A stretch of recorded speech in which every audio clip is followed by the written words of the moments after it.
He fired me after 18 years for being too expensive. But weeks later, he couldn't stop calling. I didn't expect a standing ovation. But I'll admit it was strange how quiet it felt. There was no anger in the room, no awkward jokes to ease the moment. Just two people in suits, a folder on the table, and the kind of silence that usually follows difficult decisions. David Lang, the new CTO, leaned forward gently and said, "Ethan, we appreciate everything you've done here, but we've decided to move in a different direction." He was 42 sharp, well-spoken, the kind of person who knows how to soften bad news without ever really owning it.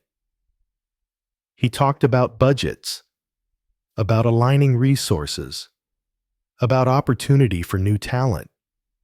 And then, almost like an afterthought, he said, "We can hire 3 juniors for the cost of your role."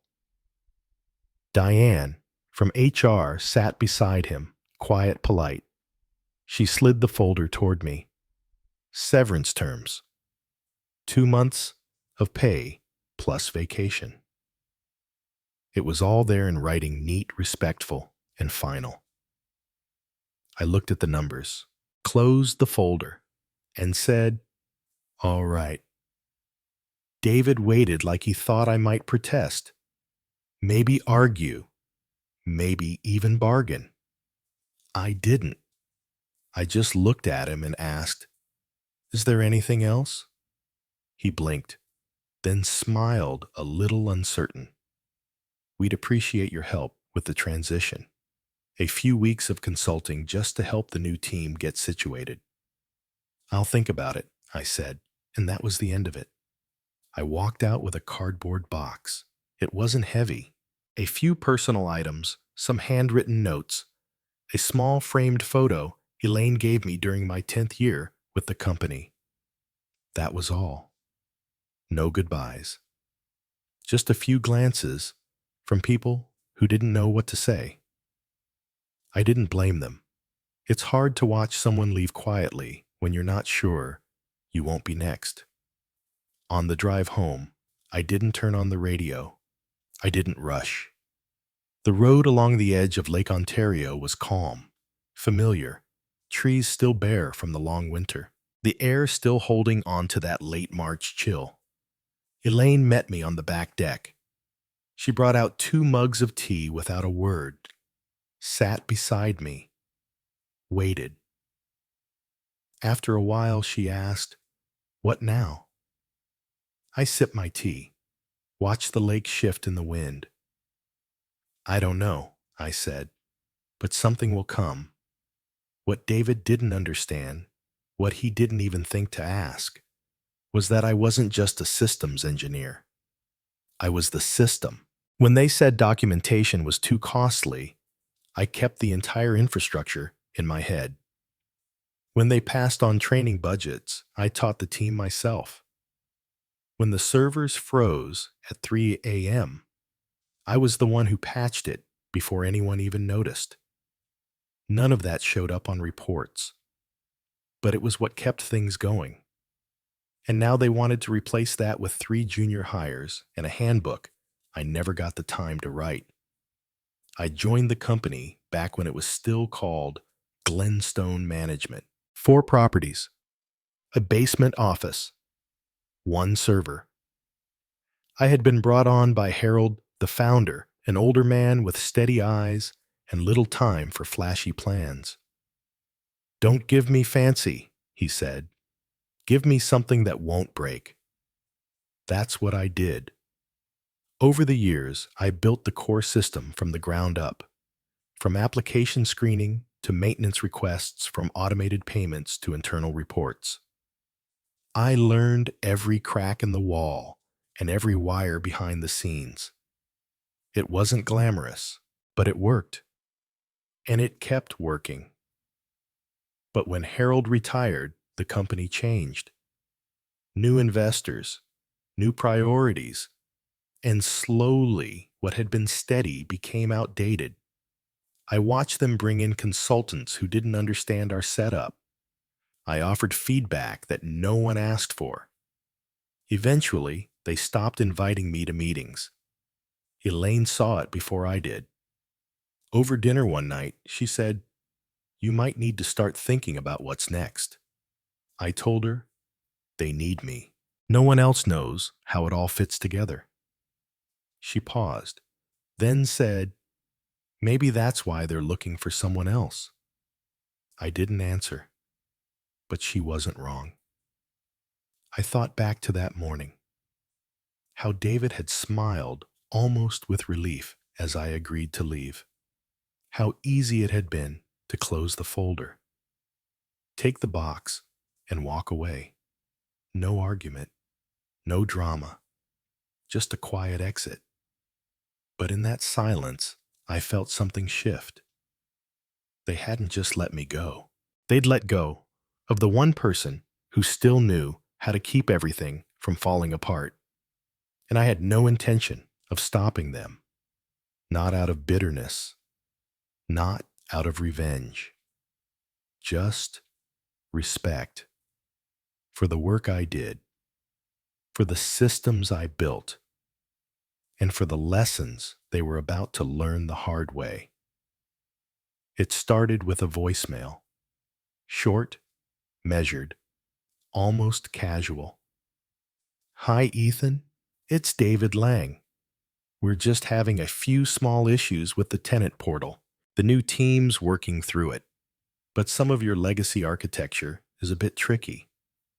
Would appreciate a quick call when you're free." I listened to it once, then deleted it. That same afternoon, two more messages came. One from Diane in HR, the other from a junior engineer named Jonah, someone who had shadowed me for all of 3 weeks and barely understood how our system spoke to itself across layers. Their tone was polite, a little tense, but still hopeful. By evening, the tone had changed. The last message was from Alan, my old database administrator. It wasn't a voicemail, just a short text. "The system's down, completely. No logins, no maintenance requests. David's not saying it, but he's panicking." I set the phone face down. Elaine found me in the garage, quietly cleaning the old bike I hadn't ridden in years. She asked if I was okay. I nodded. There wasn't much more to say. The next morning, Diane called again, this time more formally. "Victor, I hope you're doing well. We'd like to offer a consulting arrangement. Just temporary. Help the transition. Compensation would be generous." "How generous?" I asked. "300 an hour, 4-hour minimum per engagement." "I'll think about it," I said. Then I hung up. That evening, I walked the shoreline path near our home just as the lake turned silver in the early dusk. I could hear the quiet hum of traffic from the town behind me, but out here, there was only the rhythm of water brushing stone. I thought about what they were facing. The redundancies I'd built into the system weren't complicated, but they were precise. Layers of logic that required timing, sequence, respect. It wasn't a system that welcomed shortcuts. They had decided not to listen when I was still there. Now, they were learning what it meant to be without that understanding. Over the next 3 days, the calls kept coming. David, Diane, even Justin Bay, the founder's son, now on the board.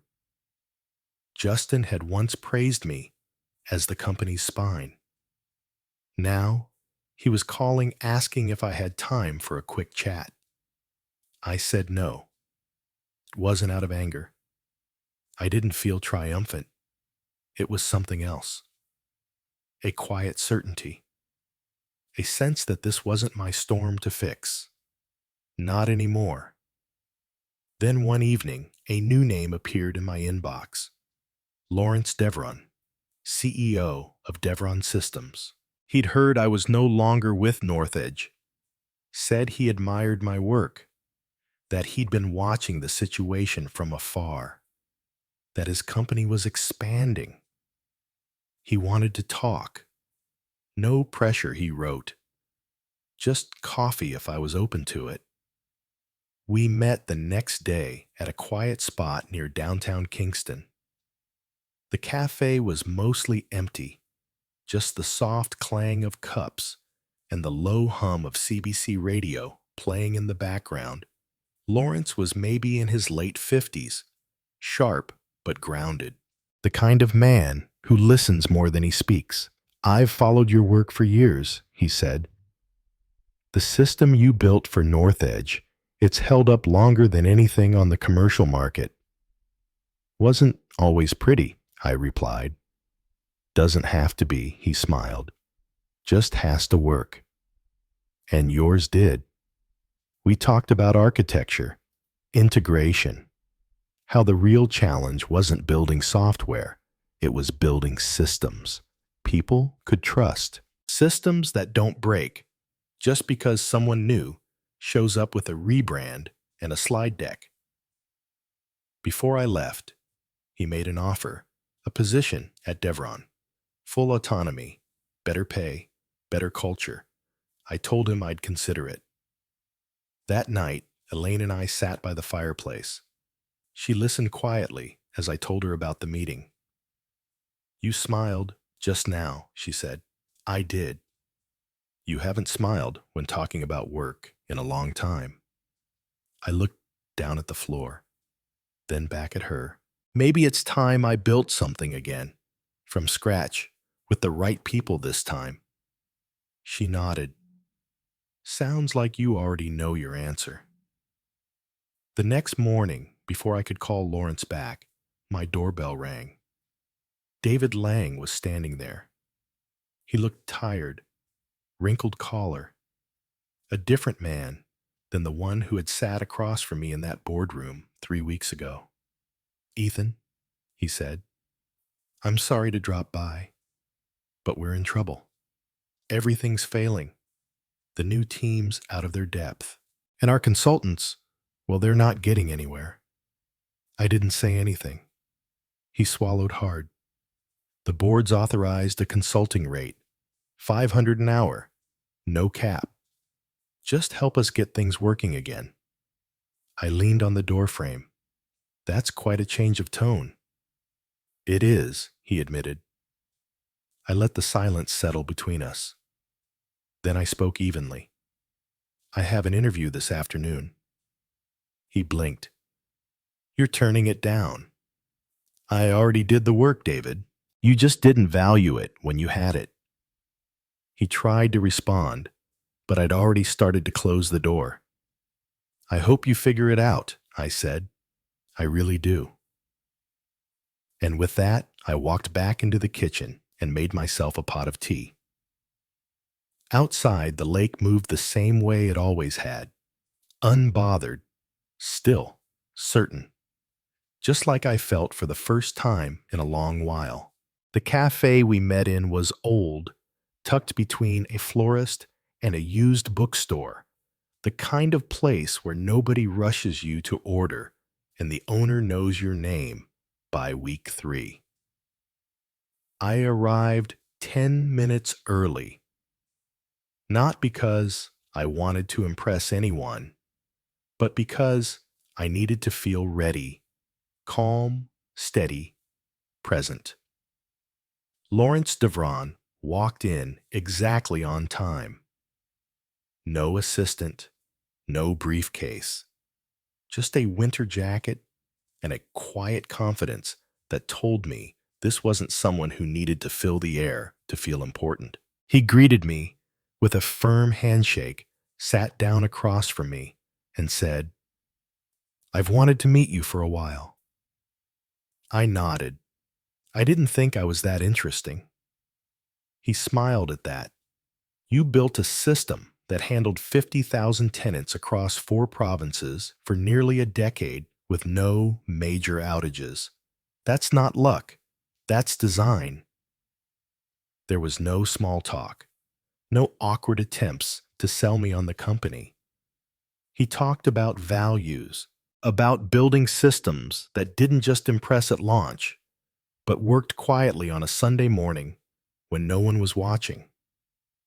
He said Devon Systems was expanding slowly, intentionally, and they wanted to build something that could scale without breaking. I asked what he was looking for. He answered plainly, someone who doesn't guess. We sat in silence for a moment.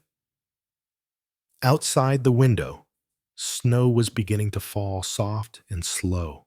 The kind of snowfall that makes people drive gently and talk quieter. He reached into his coat and slid a folder across the table. Chief Systems Architect, he said. Full control over design. Direct report to me. Salaries 20% higher than what you were making before. Stock options. Full benefits. And no PowerPoint meetings unless you ask for one. I flipped through the offer. Everything about it felt thought out. Clear, respectful. You could hire 3 juniors for this, I said without looking up. He chuckled. We tried. System looked great. Crashed when more than 120 users logged in. Pretty wasn't enough. We want durable now. I didn't accept on the spot. I told him I needed to think. And I meant it. Not because I was uncertain, but because I wanted to walk away and feel what my gut told me the next morning. That evening, Elaine made shepherd's pie. We ate quietly the way we always do when something big is on my mind. She didn't ask right away, just refilled my tea and waited. I said, "It's a good offer." She nodded. "They're offering trust," I added. "Not just salary, not just the title." "And that's something you haven't had in years," she replied. Not accusing, just observing. I looked at her and smiled. "I think I'm going to take it." She didn't smile back, but her shoulders softened. "Good," she said. "I'd like to see you build something again. But this time, somewhere they'll actually see it." The next morning, I called Lawrence. He picked up on the second ring. "I'm in," I said. He didn't cheer or launch into details. He just said, "Glad to hear it," and started talking timelines. By the end of the week, I had a new laptop, a small corner office in their Kingston satellite building, and a folder full of access credentials. No corporate orientation, no pep rally, just a clear mandate. Build something that works, make it last, and do it right. For the first time in years, I didn't feel like I had to justify myself in every meeting. I didn't have to translate technical depth into investor language. I didn't have to prove I belonged. I was just trusted. I spent my first 10 days sketching. Whiteboards, napkins, legal pads. A whole wall in my office was soon covered in diagrams and data flows. Lawrence walked in, once looked at the mess, and just said, "Beautiful," before walking out. We brought in 3 engineers, people who didn't just know code, but respected how systems aged. One of them was Henry. He'd finally had enough of North Edge. "It's falling apart," he told me. "They brought in a consulting firm from Toronto, but they're throwing money at fires they can't see." I welcomed him without hesitation, not because we were friends, but because I knew what he could handle and what he wouldn't tolerate. 2 weeks later, another former colleague called, Sandra from QA. She'd been pushed out quietly 6 months ago. Said she heard I was building something new. Asked if we had room. "We're not just hiring," I told her. "We're building. If you're ready to build again, I want you." She joined the next week. Devron wasn't a shiny startup with kombucha taps or open office slogans. It was quiet, focused, purposeful. We didn't work late to prove anything. We worked well because we knew what happened when people didn't. By the end of the first month, the bones of the new system were already forming. Clean code base, built-in documentation, automated backups with multi-region redundancy, the kind of architecture you don't need to babysit. I felt like myself again.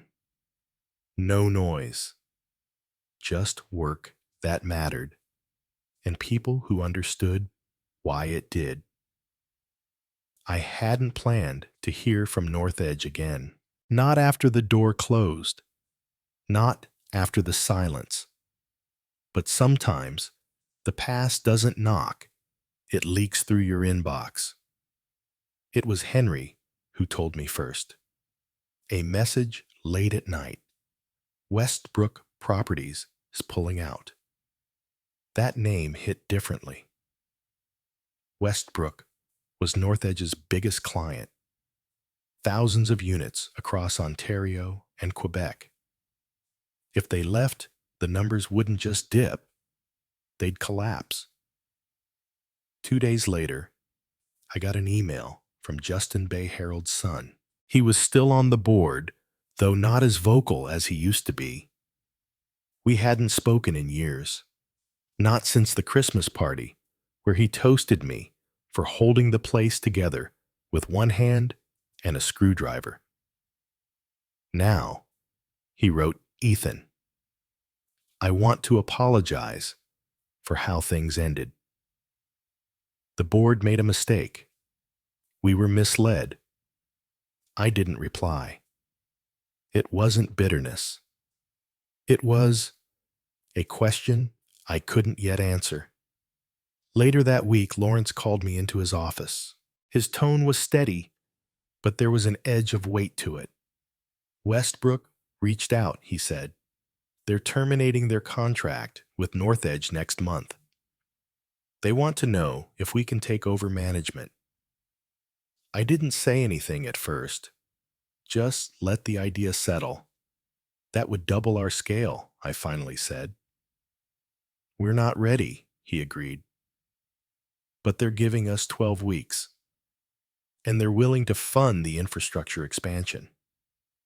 I asked for the night to think. At home, Elaine was reading on the porch. The air was still cool, but you could smell spring in it now. She looked up when I came out. You look like a man carrying a large file, she said. Feels more like a bridge. I told her everything. About Westbrook, about the timeline, about what it would mean if we pulled it off. She didn't give advice, just listened, then said quietly, Are you doing this to beat them? Or because it's right? I looked out at the lake. I think this is the thing I was always meant to build, I said. Not for revenge, for clarity. The next morning, I walked into Lawrence's office with a full plan. Staged rollout. Modular architecture. No shortcuts. Documentation from day one. I wouldn't let what happened at North Edge repeat itself. He studied the plan, nodded slowly, then said, You're asking for more staff than we budgeted. I know, but if we do this, we do it properly. No single points of failure. Agreed. We moved quickly, brought in 5 engineers. 2 of them were from North Edge quiet departures after months of disillusionment. They didn't come with drama, just showed up on time and got to work. Henry built a translation layer to migrate the data. I designed the structure like a spine rigid, where it had to be flexible, where it needed room to grow. Halfway through the timeline, I got another message from Graham. Please call. Urgent. I didn't. That evening, Justin Bay emailed again. The board removed Graham as CTO. I forwarded it to Lawrence. He didn't react, just added a note to the whiteboard and said back to it. 10 weeks and the Westbrook migration was ready. We went live with their smallest region, just over 2,000 units in Kingston and Ottawa. No downtime, no lost data, no angry calls. I sat in the Devon control room as the status lights all turned green. One by one. I didn't cheer. I just exhaled. Later that day, Lawrence called me into his office again. Someone else was there. Tall, gray hair, firm grip. Jeffrey Westbrook, he said. So you're the one who rebuilt the engine? I suppose I am. I've heard you used to work for North Edge, he said. I nodded. They're in trouble, he continued. Private equity wants out, but no one's buying, not after the breakdown, except maybe you. Lawrence stepped forward. We're considering acquiring them. I stood still. Let that settle. If that happens, Jeffrey added, we'd want you leading the integration. Salvage what's worth keeping. Build everything else your way. I looked between them. Thought about what it meant. Thought about walking through those old halls again, but on my terms. Thought about doing it, not to look back, but to finish what I once started. I'd do it, I said. But we do it properly. No patch jobs, no silence, no arrogance. Lawrence smiled. Then we do it properly. That night, I walked along the lake path with Elaine. The wind was softer now. Less winter, more spring. The kind of air that makes you believe something new can still grow. I told her about the plan. She didn't say much, just held my hand and said, then go build it. So I did. Not to return, but to lead. Not because they needed saving, but because I had more to give. And this time, they would see it clearly. Not because I told them, but because the system would show them. 1 year later, I stood in the lobby of what used to be North Edge Housing. The sign had been replaced. It now read Devron Integrated Property Management. The air smelled of fresh paint, but the bones of the building were the same.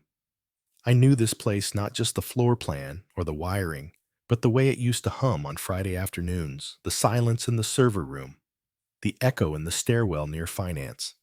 Lawrence stood beside me as we looked out over the desks. Some faces turned away when they saw me. Some held eye contact for just a moment, long enough to say, I remember what they did. A few smiled quietly with something that wasn't joy, but recognition. Not triumph, not guilt, just truth. Graham was long gone.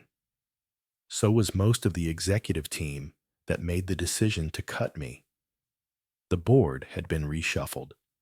Justin Bay stayed on in a part-time role helping maintain legacy relationships. He didn't say much anymore, but he listened better. We didn't bring in new furniture. We didn't redecorate to make a point.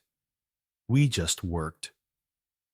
We installed a new infrastructure, clean and documented.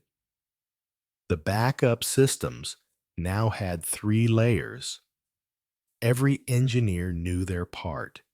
No one had to guess. In the main conference room, we held a quiet staff gathering.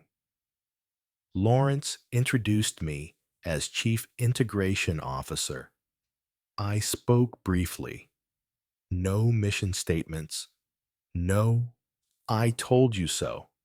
I simply said this. We build systems here, not just ones that run buildings, but ones that run quietly, reliably, without needing someone to explain every line of code. If we do it right, people won't notice we're here. That's the goal. And that was enough. 3 months after the final migration, Devron officially became the largest property management company in Eastern Canada. The system handled over 120,000 tenants. It didn't crash, it didn't stutter, it just worked. On a crisp October morning, I walked into Lawrence's office.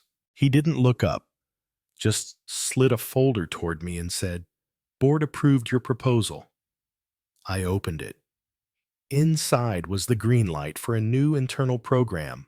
I'd been quietly building a technical education division, a space to train young engineers, not just in code, but in how to think long term, how to build for people, not headlines, how to leave systems better than they found them. "You'll run it however you want," Lawrence said.